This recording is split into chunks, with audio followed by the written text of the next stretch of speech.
Good morning, faculty, staff, students, and university community. First of all, let me say happy holidays to all of you. I hope you are enjoying a tremendous holiday season with those that you love and are getting the good rest that you all deserve. Before we begin, I just want to take a special note of tribute to remember Archbishop Desmond Tutu, who we lost earlier this week. For those of you who do not know him, just recognize that he was a legendary spiritual and civil rights leader in this world, will be missed tremendously and has an indelible effect on the lives we live today, wherever we are in the world. Today, we are talking specifically about the return to campus for spring 2020, and I'm pleased to be joined by my entire administrative council, some senior leaders at the university as well, and probably most notably our SGA Executive Committee led by their president, Samaj Hazard. We've been very specific, talking to students specifically about what your concerns might be as we go through this tremendous time. I also want to pay special tribute to Dr. Hochstein and Dr. Coker from Testing for America, who have been with us every step of the way throughout this process. Let me start this way. March 2020, as you know, we said we would delay your return 2 weeks, and that led to the entire semester. In March 2020, there was no vaccine. The COVID-19 was raging on. Schools across this country had no idea what to do. And I might say the world, in fact, was hit with the pandemic, the likes of which they have never seen. This is not March 2020, but it is an important time. What we do know is that we have vaccines available, and I'm quite proud of the university community in making sure they have gotten those vaccines. We also know that there have been some variants, most notably Delta and Omicron, which Dr. Hochstein and Dr. Coker I'll talk about here in a minute. Omicron in particular is very important to understand. It's durable. It's 3 to 4 times higher spread than anything that we have ever seen. And we need to continue to fight against it. You can see already that there are schools and communities that are being ravaged by the Omicron variant. The good news is, though, that we actually do have vaccines and they are fighting particularly the effects of COVID-19. But the booster, which we have talked about at length too throughout the semester, is another piece of important insurance for all of our safety. And safety comes first here at the university. You'll also remember in March of 2020, we didn't have a testing protocol. We have now tested more than 100,000 times over the last 2 years, still have a 0.5% positivity rate, still have one of the best protocols, if not the best protocol in the country. And that's because of all of you, that we've been safe, thoughtful, celebratory when we had to, and committed and connected and convicting each other when we had to do that too. The same is true today. So as you hear from many of my colleagues about the Omicron variant, what we need you all to do, recognize that we are continuing to put safety first. What you will hear and what you heard from me last week is that we will delay the return to campus for students by 2 weeks, which effectively means that you will start your move-in process, students, on January 20th, 21st, and 22nd, with in-person learning to start on January 24th. Again, move-in will be delayed 2 weeks. Move-in date will be 20th, 21st, and 22nd, with in-person learning to start on the 24th. Having said that, virtual learning will start on January 10th. Now, I know you all have had some concerns about virtual learning, and we know that we have gotten better in some places and still need to get better in others, but recognize that that's an important part of keeping the process of you all, particularly you seniors, getting to the finish line in the spring. So as we start, remember your classes actually start on January 10th.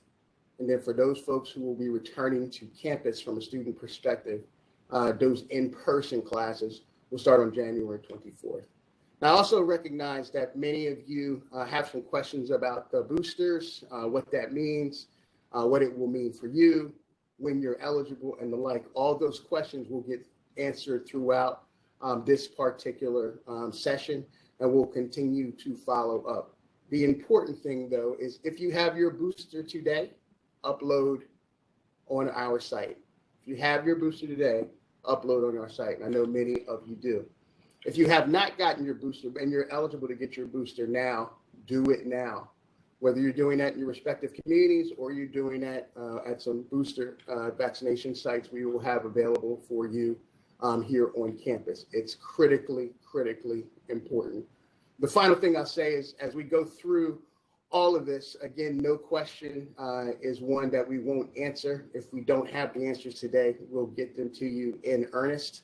Recognize that we hope to have a robust Q&A period throughout this session, but I'm sure you will have questions throughout. Faculty and staff, we are continuing to encourage you to continue your vaccination and boosters as appropriate. Recognize that the return to campus for you is on January 3rd, unless otherwise directed by your division leaders. All of you should have had conversations with your division leaders about the expectations that they have laid out for you relative to coming to campus or working remotely. Remember to check in with them relative to what your responsibility is as we move forward here. So with that, I'm first going to turn it over to Dr. Hochstein and Dr. Coker to give you some context about the Omicron variant and how we continue to protect ourselves. You will then hear from Dr. Fisher, our Chief Medical Officer, and Tammy Stoner, our Director of Enterprise Risk, about the challenges in front of us. From that perspective, I will turn it over to Samaj Hazard, the SGA president, just to spend a little time with you from a student perspective. Then you'll hear from Alicia Gatson, our athletic director on athletics, and we will open it up for questions from there. Dr. Hochstein and Dr. Coker. Thank you, President Allen. You know, it's frankly been an honor to work with the Delaware State team over the last, it's almost 2 years. And what our university has done is it's incredible, and it's really set a standard. And I can't tell you the number of people that reach out to me to ask how it was done and how we did it. And it was frankly the work that each of you have done. And unfortunately, while we'd like to say that we've had this under control, the emergence of Delta and Omicron demonstrate that while we can manage risk, we can't eliminate it. We're not in control. Ultimately, the virus is in control. So nationwide and here in Delaware, we all see that case counts are rising. And unfortunately, right now, hospitalizations are also continuing to climb. Our statewide positivity rate is well over 10% right now over the last 7 days, and our hospitals are full. So what does that mean that our hospitals are full? It means that elective surgeries are canceled. We haven't canceled cancer surgery yet, but that could be coming. Patients are being treated in hallways. There are not enough rooms to put patients in. Emergency departments and recovery rooms are now being turned into hospital wards because we don't have enough places for patients. When patients need to be discharged, if they've had a stroke or an injury and they need to go to a rehab facility, those rehab facilities are full. We have no place to put patients. And this is because of Delta. So 6 months ago, when we looked at patients who were hospitalized with COVID, about 100% of them, almost 100%, were unvaccinated.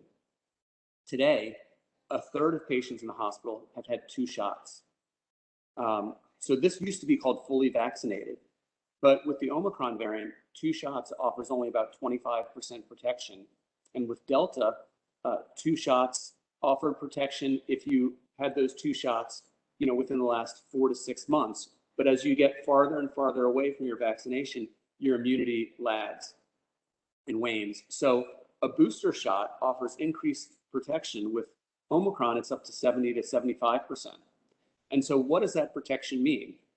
Well, frankly, for almost all of us, that protection means that we're not going to die. It means we're not going to go to the hospital. We're not going to have to be treated in a hallway. It means that if we do get infected, the symptoms will be very mild. They won't last long, and the duration of our infectivity will be shortened. There's a great paper that just came out in the New England Journal of Medicine that looked at the NBA. And the NBA was phenomenal in their management of COVID because they tested players every single day, whether they were positive or negative. And so they could see what the viral load was when it went up and when it went down.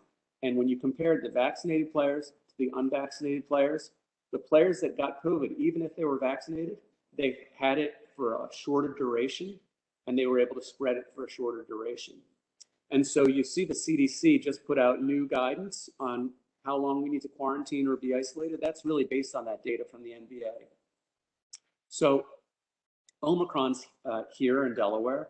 It's not the dominant strain yet, but it will be soon. It is the dominant strain across the country. It is highly, highly contagious. In December, Omicron got onto the Cornell University campus, and within a matter of weeks, it spread like wildfire. 1,000 students tested positive. Their dorms, their quarantine and isolation dorms filled up. They had no place to put students, and so they had to close and send everyone home. And so what happens when they send everyone home? They have the potential to infect their families and their communities. And so Omicron really can take out not just a school, but it could take out a whole community. So what Delaware State has done is, I think, the right move. Delay reopening, give everyone an opportunity who's eligible to get a booster, give a couple of weeks for that booster to become efficacious, and also that delay in returning to campus allows some of the holiday risk of spread to wane over those last couple of weeks. So it's very wise. With inaction, DSU and frankly every other school would face the same fate. Quarantine and isolation dorms will reach capacity and schools will have no choice but to close. Because if you're infected and you have all these close contacts, the university has no place to put people. So booster shots and a 2-week delay with all the other protocols that have been in place for the last, frankly, 3 semesters, give us the best shot to stay open, keep ourselves, our friends, our neighbors safe, and also our home communities safe. So I have to tell you, 2 years ago, I was not a Hornet. I didn't know what being a Hornet was, but I am incredibly proud of this connection that I have with you. DSU has become a national leader on how to keep campuses open, and I'm proud, and frankly, you should all be proud too. And with that, I'll pass it over to my partner who really introduced me to you, Dr. Coker. Thank you so much, Dr. Hochstein. That was a wealth of information. And I think the take-home message for Hornet Nation is we are all in this together, as Dr. Allen has said. If we don't take care of one another, we will not continue to lead this nation, A, and B, we will not get out of this pandemic. So this is a worldwide test. And until everyone understands we need one another in order to get to the other side, we will not get there. So we have a publication that has just come out, and Delaware State University has led this nation. Thank you, Dr. Hochstein, for writing that article and including each of us who were on countless calls with you each morning and the analytics of the data, because you guys have led this nation out of this. So you don't want to stop now. You are leaders. And so get your booster shot, encourage your family to get their booster shots. Look out for the little ones in your life that aren't even 5 years old and not eligible to get the shot, because while you might be able to make it, you put that kind of mucus in a very small child's airway, and it's a big, big deal. And be it accidental or intentional, it's tragic. So let's look out for our grandparents. Let's look out for those battling cancer. Let's look out for the little people in our lives that aren't even eligible for vaccination. Let's continue to lead by example. Let's get it right. Let's get it right. Let's be there for one another. As Dr. Allen has said over and over and over again, we are all in this together. Thank you. Thank you, Dr. Hochstein, Dr. Coker. I just want to reiterate, it's not about you or me. It really is about protecting our fellow man and woman across the world. So think about that, particularly for our students. While you think you may be safe and the effects may be mild, what you might be spreading if you do not follow these protocols could hurt somebody you deeply, deeply love, and we do not want that to happen. Now we're going to turn it over to our Chief Medical Officer, Dr. Fisher, and our Director of Enterprise Risk, Ms. Stoner. I do want to say, like Neil and Joan and Testing for America, Dr. Fisher and Ms. Stoner have been incredible in making sure that we have the right protocols, that you understand the rules of the road, and that there are opportunities for you at no cost to get the kind of support you need, whether it be vaccinations or boosters. That is going to continue. They're going to go through a brief presentation for you to make sure that you understand those guidelines, and then we'll come back to Samaj and team. Dr. Fisher? Yes, good morning, everyone. And thank you, Dr. Allen, Dr. Hochstein, and Dr. Coker. Next slide, please. As Dr. Hochstein said, COVID-19 is everywhere. It's nationwide. The numbers are rising. And what this map shows you is that it is in the majority of the communities that we live in.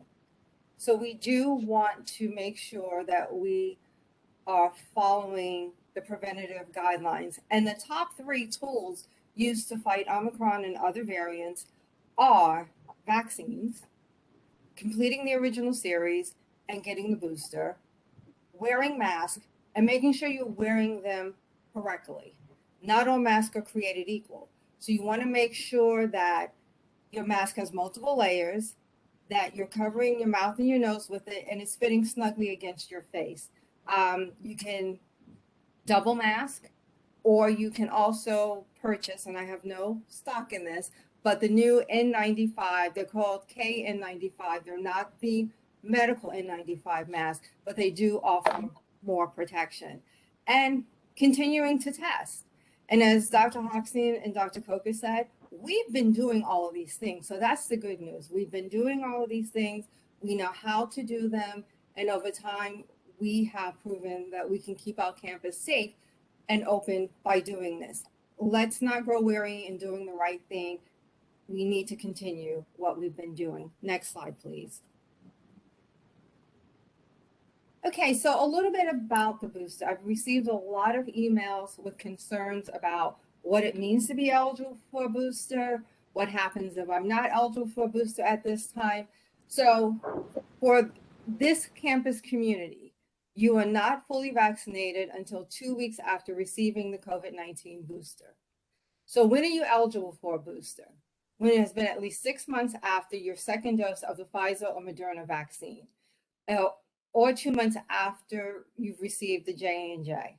But it's important to know that CDC and the ACIP, which is the American College for Immunizations, have just recommended that the J&J not be used unless it's a person who is adamant against getting an mRNA vaccine. It's just not equivalent to the other 2 vaccines that are available to us. So if you are eligible to receive a booster, as you've already heard from Dr. Allen, you must get it prior to returning to campus and upload it in the submission portal. Next slide, please. So if you're not eligible to receive the COVID-19 booster because it has not been 6 months since you received your second dose, when you return to campus beginning January 20th, you will be required to test 2 times a week, and compliance will be monitored. You have to get the booster as soon as you are eligible and upload it into a portal. And again, we will be checking to make sure that when you become eligible for the booster, that you do get it.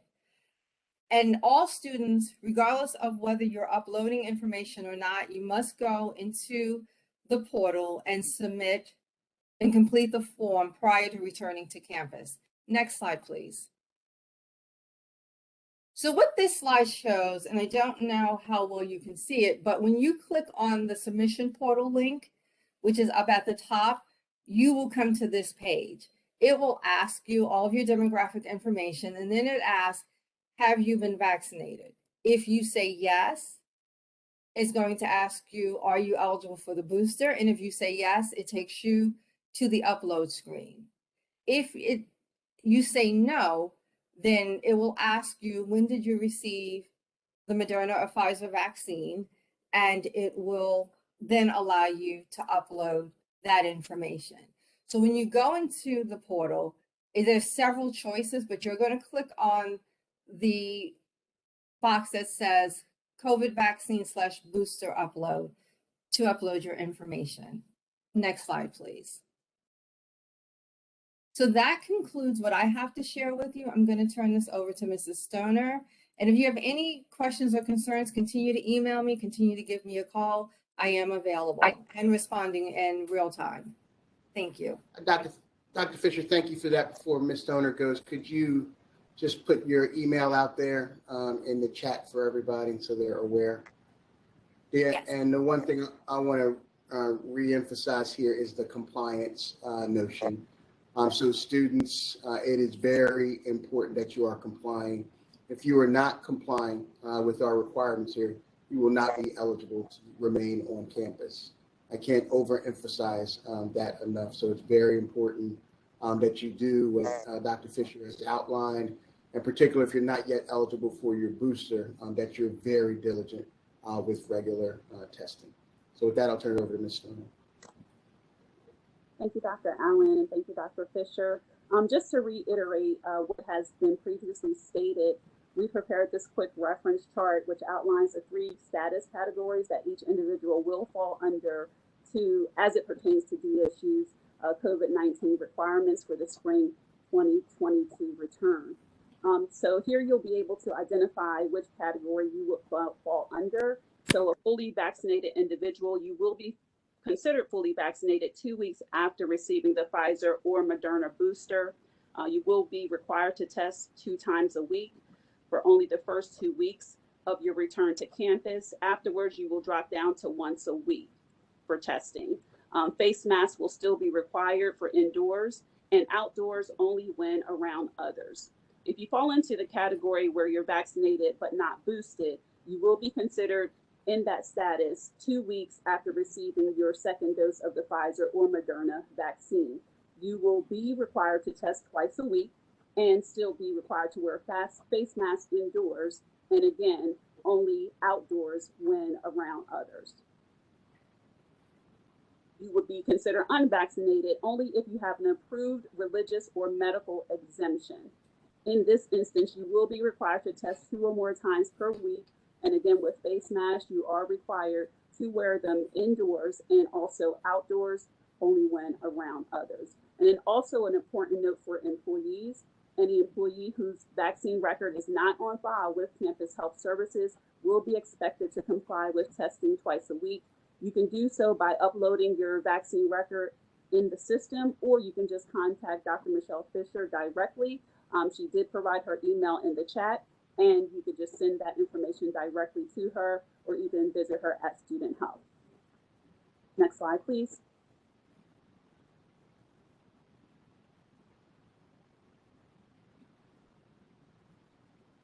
Next slide. Ms. Stoner, you should be able to see it. Okay, I can't see it on my end, but I'll just quickly go through. Okay. So basically, we are just noting here that this is our COVID-19 testing schedule for the month of January. You will have access to testing through our DSU lab as well as through Curative. Please be mindful that we do accept PCR test results from other physicians and other outside entities. However, please remember to upload your test results under the link on the screen, which can also be found in your weekly e-news. So every week we do send out the regular testing schedule for the next week that's coming in. So we're asking you to please read that and also use the link in there to upload those test results. Whenever you're using Curative, please use your DSU email. Again, please use your DSU email. We now have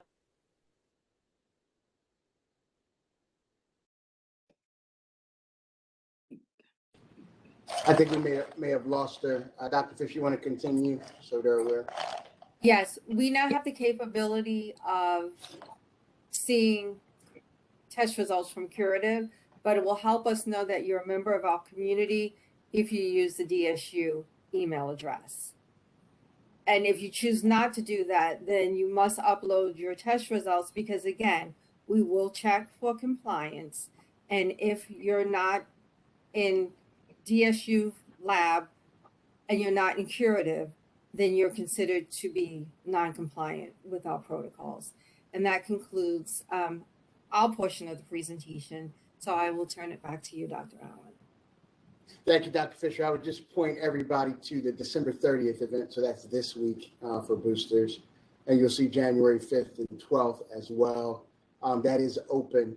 So not just you all part of the university community, but family and friends as well. We are very, very focused on making sure that as many folks as can get the booster as possible can receive it. So there are these opportunities, and I expect more, particularly in the February and March timeframe as we move forward here. So next, I just wanted to have Samaj Hazard, who's the president of the Student Government Association, take just a few minutes to talk about the student perspective. As I said, I spoke with the SGA on Christmas Eve, actually, at length, and they were thoughtful as usual about bringing some of the concerns to our attention. I hope that I was thoughtful and kind about allaying some of those concerns, and also thinking about how we can work together to solve any outlying issues. His entire team is on with him. I'm sure he'll introduce them, but Samaj, if you could just spend a couple of minutes on the student perspective before we move forward.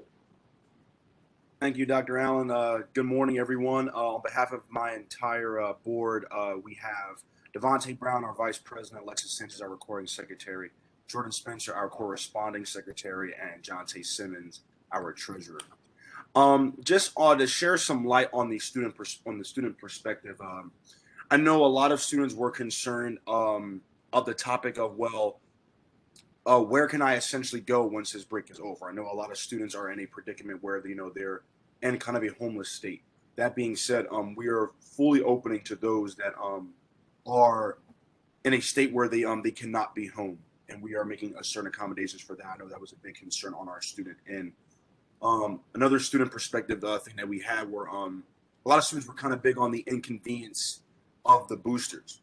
And just want to say from an SGA perspective, I know a lot of students want to have that sense of normalcy, that sense of having a fun semester. That being said, as students, we make up the majority of the university. We're the largest demographics. That being said, if you want to have essentially a normal semester, we have to take the proper precautions to keep us and everyone else, including your family, safe.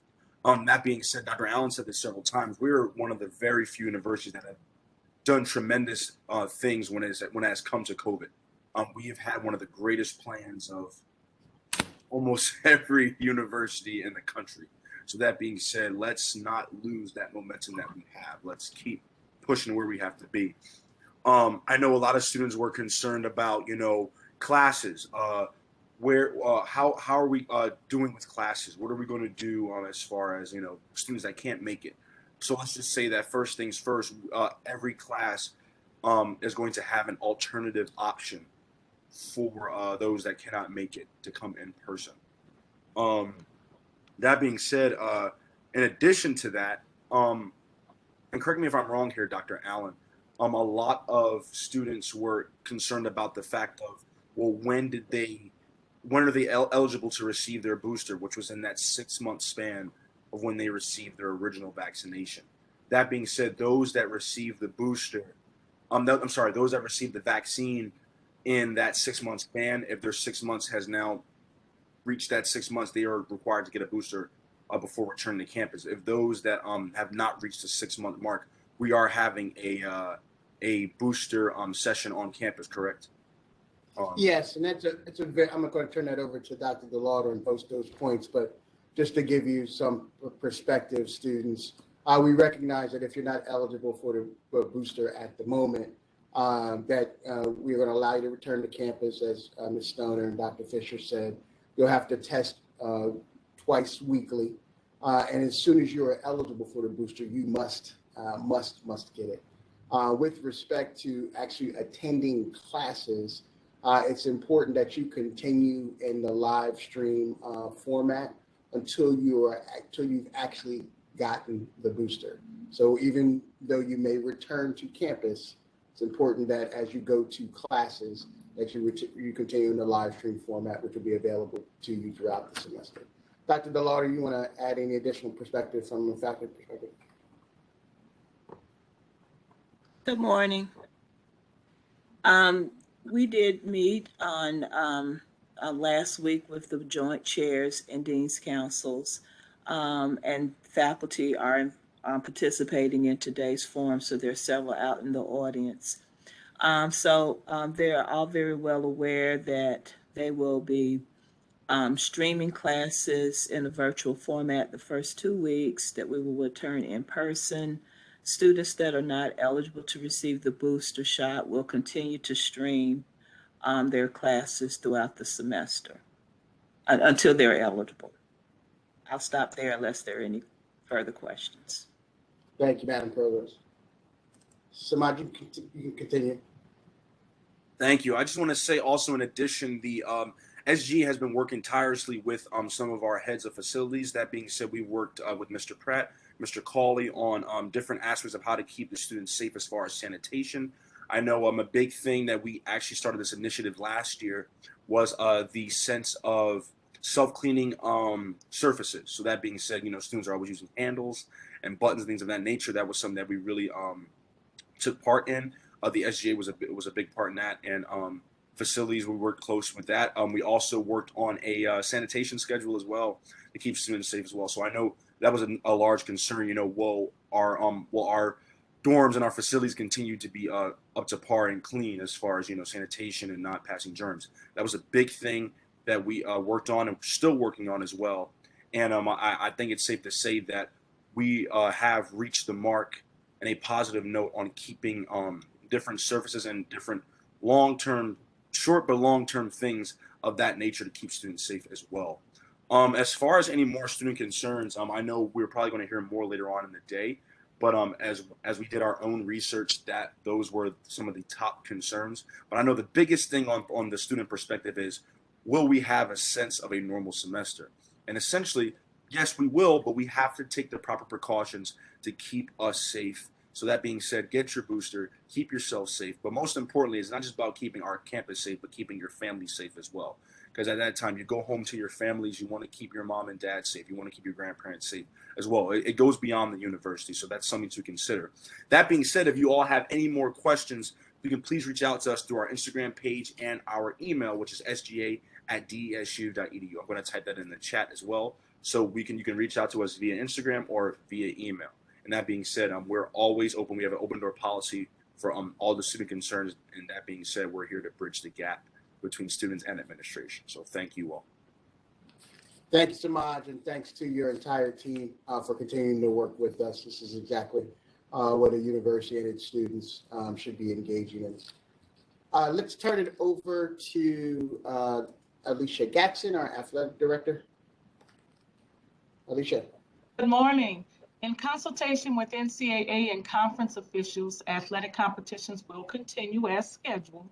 However, we will delay fan attendance in alignment with the university's delay, which will affect the first 3 home basketball games. A communication will be released this afternoon outlining the games that will be restricted to players and game day personnel only, and the links will be provided so that you can view the competitions virtually. We are projected to return to physical fan attendance by January 24th, and we will provide detailed information on the health and safety protocols. All home events will require not only the mask mandate, but uploading vaccination cards or negative PCR COVID test results prior to entrance of those competitions. Should you have any questions, we will have individuals available by phone or email for any additional conversation or feedback. Also, if you are a student athlete, please reach out to your coaches individually, as they will have information that will detail your return to campus and the protocols that are specific to NCAA guidelines and athletics. Thank you. Thank you, Alicia. We're going to turn it over to the Q&A period. So we'll turn it over to Brother McMillan in a second here. I did want to go back a little bit to one of the concerns Samaj raised, particularly as it relates to students who are in some precarious positions. we actually have about 250 students on campus who don't really have any other place to go today. And we'll make sure that we take care of them in short order with respect to their academic learning, food, housing, etc. So if you face that particular concern, there will be an exemption process for our consideration.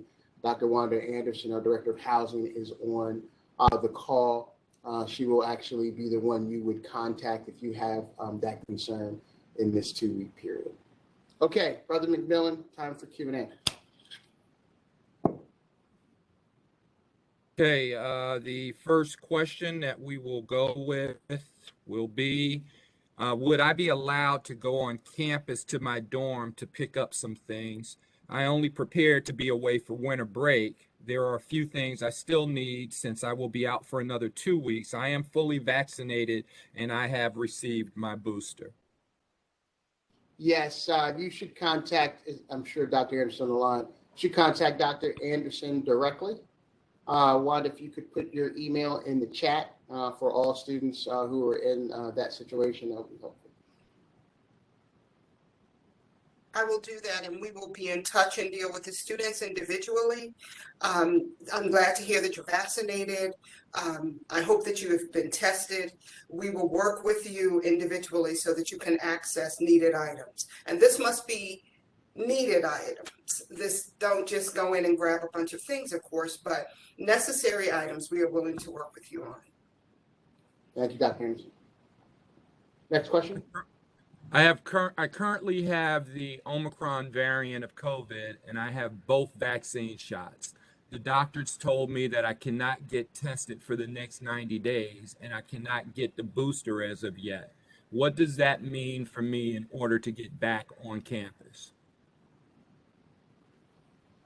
So I'm going to turn it over to Dr. Fisher. I think she spoke to that in her presentation. But before we do that, Neil or Joan, do you have any additional recommendations for that student? I believe that we had students removed from the testing protocol for 90 days after testing positive, and I would consider that to continue, but would defer to Dr. Fisher. Okay. That is correct. Students are removed from the testing protocol for the 90-day period. Once that student is cleared to come back to campus, and actually should reach out to me individually, because I would like to do an assessment, just a series of questions that we ask to make sure it is safe for the student to return to the university community. But once that is done and you are cleared, you should be able to return to the university community on January 20th. Thank you, Dr. Fisher. Next question. Will pass-fail now be a permanent fixture within the DSU grading system? Will the pass-fail option replace the letter grade system? No, is the short answer. A couple of things. Dr. DeLauder has been very thoughtful about continuing to work with the Dean's Council and the Chair's Council relative to pass-fail. And I can tell you that the Student Government Association has been very involved in that. What we've said throughout is that we will have a pass-fail option available throughout the pandemic. I caution students with this pass-fail option. Just think about what your transcript will look like as you're looking for jobs and the like, and how employers may assess you as a result. Having said that, you will have that option to you throughout the pandemic, but then we will return to a normal format once the pandemic is over, and I'm knocking on wood as I say that. Madam Provost, would you add anything on that score? Yes, thank you, Mr. President. We met, the Dean's Council met with SGA. I think it was the week before, it was the week of, the day before Reading Day, I believe. And what we noted to them was, yes, the policy was revised a year ago regarding the pandemic, to extend it throughout the pandemic. This was before we had vaccines available. Some concerns that have been raised by the leadership here is that there are certain professional, graduate and professional programs that will not accept a pass-fail. Concerns with SAP requirements with financial aid and the like. And so students need to be very thoughtful when they opt for the pass-fail. Because again, as you just noted, you don't want a transcript full of passes as you're applying for employment or attempting to move on to graduate school or professional school. Again, some programs won't accept those grades. With that noted, I have asked the Faculty Senate, along with the chairs and the Dean's Council, to look at some additional options and some potential revisions that we will be looking at this semester. So I'll stop there. Thank you, Dr. Glover. Next question. How do faculty stream and teach in person at the same time when some students are completely vaccinated and some are home learning online? I've tried it and it's difficult to monitor the internet connection, online student interactions, and at the same time keep my place in lessons and respond to students in the classroom. Dr. Glover? Thank you. So what I will note here is that our Office of Distance Learning Technologies is providing workshops if you need assistance, but because of the COVID variant that we're experiencing right now, that will become a necessity. We will have some students that from time to time may be out because of, testing positive. At the same time, we are opening after the first 2 weeks, and so we will be doing in person. The technology is there to be able to do both at the same time. And there have been several workshops in the past, and ODELT will be available to assist faculty if they need additional assistance. I will be relying on the department chairs and the deans to monitor and assist as needed. Thank you, Dr. Glover. Next question. I know that housing assignments were supposed to be sent out sometime this week. Since the move-in date got pushed back, will the housing assignments still be sent out this week? I'll turn that to Dr. Anderson and Mr. Boyle. Dr. Anderson, I think you're on mute at the moment. Thank you. We're going to be looking into the impact of the changes. I suggest you email me directly. I put my email address into the chat, but I want to look into this carefully to make sure that there were no hiccups based on our having to kind of pivot and shift into this effort, but I will let you know as soon as possible. Thank you. Mr. Boyle, anything to add from your perspective? President Allen, that's what Wanda said is correct. We're going to look for all of our students we're going to notify them. I know many students that are just getting accepted to school. Your acceptance packages are on the way to you. And at that point, we can then process you for housing. So those that were looking for housing over the break, you're now eligible as we go into next week to then request that housing, and the housing, Dr. Anderson, Philip Holmes and his team will process you then and get you on into campus the 20th, 21st, and 22nd. Please pay attention to your emails for the specific day and time that you are expected to come on campus, because it will be a staged move-in process for the 20th, 21st, and 22nd. Thank you, Mr. Boyle. Next question, President Miller. If we need special accommodations to come back early and have our booster and negative test, is that possible if we talk to our resident director? Not your resident director. It's important that you talk to the director of housing, Dr. Anderson, who's on the call today. She's spoken a couple of times here. Again, we're making special exceptions in cases where that is warranted. So we're going to review that on a case-by-case basis. The one fact along all of that is that you actually are fully vaccinated and have your booster. So keep that in mind as you talk to Dr. Anderson.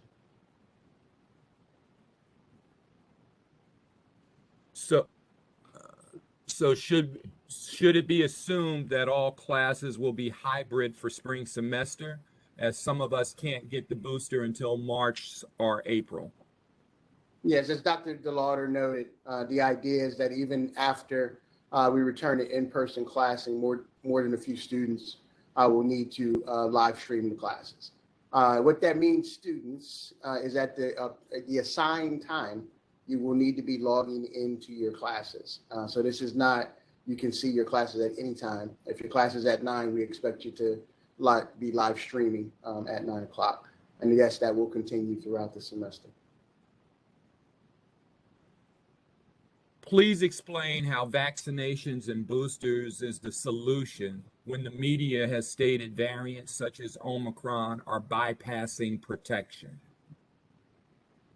Yeah, I'm going to turn that back to Dr. Coker in particular, but there is nothing that is a complete a solution given these variants. What we're trying to do is do our very best to protect as many people as possible, and for those folks to protect as many people as possible.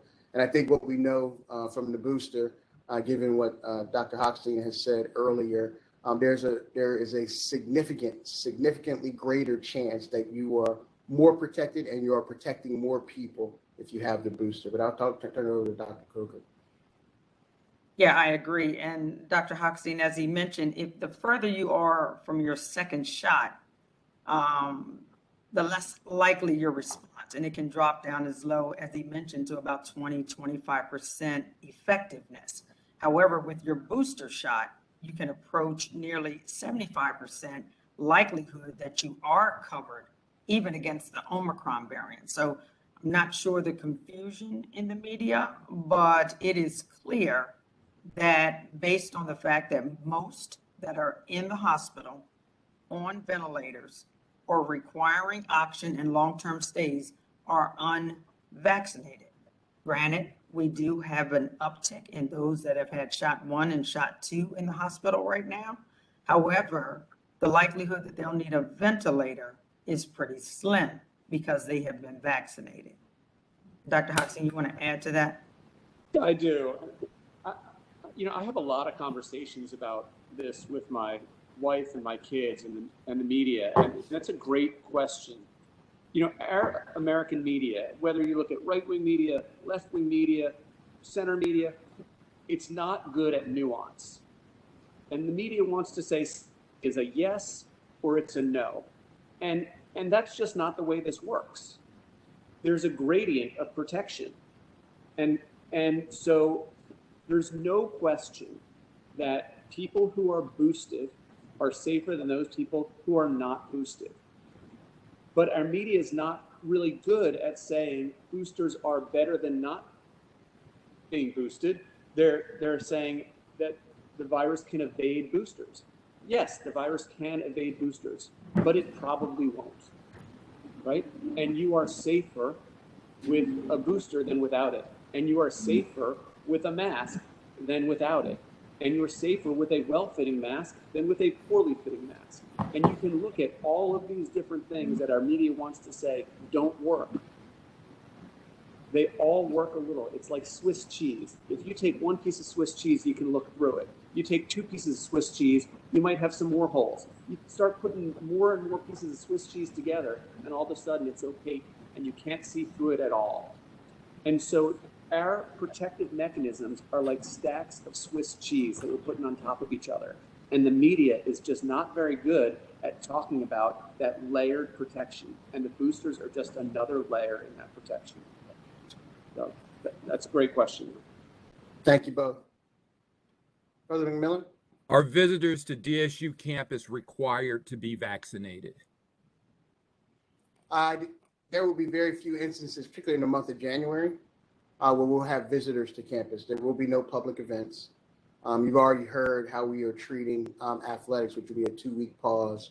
I believe Director Gatson talked a little bit about when we do open back up for athletic events, we are going to be requiring vaccinations and or proof of negative test. So we will be a safe campus, and that will include all of our visitors going forward here. Where can we find the portal information to upload our vaccinations? It is right on the website. I'm going to let Dawn Mosley talk specifically about where it is. Dr. Dawn? Yes, you can find it on the website, and there's a link at the very top if you go to the COVID-19 page, as well, and that information is listed on the left navigation. There's also additional links on the right navigation of that page. You will also be receiving this additional information in your desu.edu email. If you did not receive that, please check your spam, because that is where we're sending all critical pertinent information.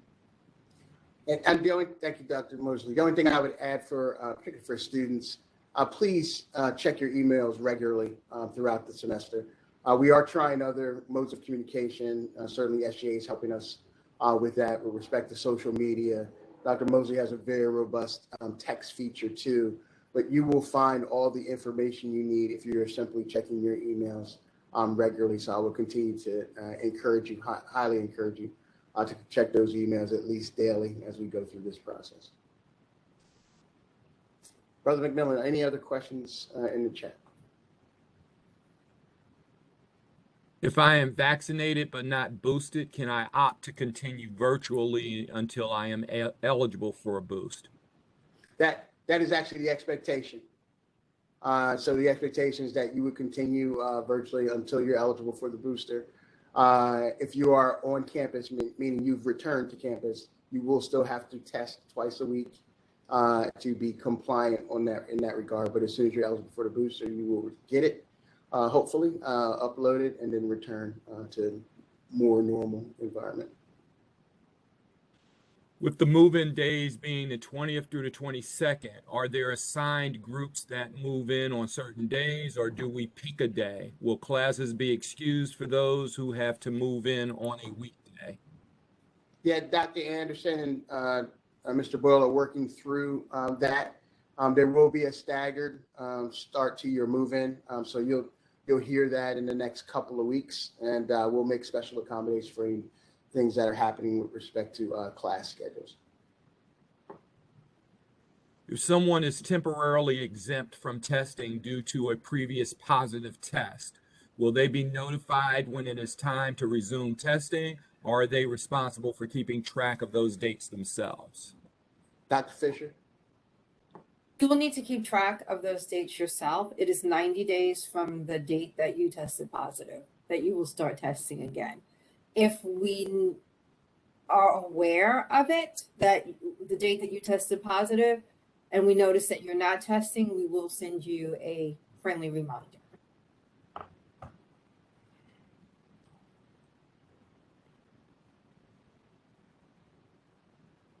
Brother McMillan, any other questions? Live classes are essential to academic performance for certain students. Students ineligible for the booster seems to be disproportionately penalized. How is this acceptable? Yeah, so I wouldn't say it as penalty. I do want to reiterate what I think Dr. Hoxsey and Dr. Coker are saying more kindly. This is life and death in many circumstances, particularly for those who are unvaccinated. And as we know, with respect to the booster, as Dr. Hochstein articulated quite nicely, it's really about layers of protection. So we don't believe this is unfair in any respect. We believe that this is the safest possible solution we can provide for our students. We do recognize that in-person learning is in fact the best alternative, but we also know that and have learned over the last 2 years that we have to be nimble and flexible to actually get through this and get through this safely. Thankfully, over the last 2 years, we're one of the very few places where folks have not passed away.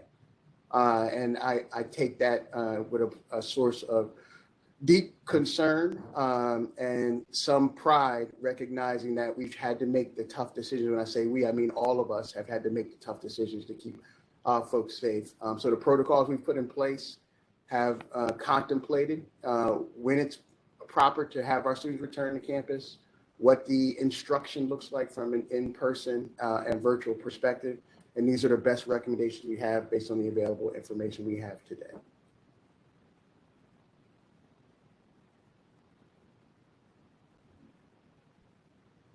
Brother McMillan, any other questions as we get down to close here? All right, I'll just do this last one here. Is faculty and staff allowed on campus, or do we have to wait until January 24th? Yeah, so as I said at the top of the call, faculty and staff should have been talked to by their respective division leaders. Let me repeat, faculty and staff should have been talked to by their respective division leaders, all of which are on this call today. If you've not heard from your division leaders, reach out to them. The expectation is that you return to campus on January 3rd, unless otherwise notified by your division leader. So there are many examples, and I do mean many examples, where some folks have determined that it is best that their folks work remotely. That is fine. There are other examples where folks have determined that their people should come in person. That's also fine, but that will come from your respective division leaders. As I said, if you have not heard from them, please reach out to them today. They will certainly reach out once more, whether it be by email or conference call before the new year. That final question, was that the final question, Brother McMillan? Yeah, that'll be it for now. Okay. Hey, look, this is exactly the kind of dialogue we wanted and need. No question is one that shouldn't be asked. I think those were all the right ones, very appropriate. As I said, sometimes we don't have all the answers, but we're making the best possible decision based on the information we have today. And I'm thankful that we have resident experts very, very close to us. Both Dr. Hochstein and Dr. Coker are renowned in their profession, and the Testing for America program has been exceptional for us. I can say the same for Dr. Fisher, who was already recognized as one of Delaware's best nurses just last year. So you are in good hands relative to what's being communicated with you. Having said that, it won't be this way always. But when we come out of this, we want Delaware State to continue to have been the right and number one provider for how it is done relative to keeping our community and our campus safe and making sure that we are continuing to get our students across the finish line. That's very important as we go into this new year. As a final word, I do want to say Happy New Year. We did have a great year despite COVID. We will have another one despite COVID. And it really begins with the foundation that was set here 130 years ago and continues with great fervor and continued passion about all the things that Delaware State means to you, your families, and your community. So I say to you, God bless you all. Have a fantastic and safe new year, and we will see you very, very soon. Take care, everybody.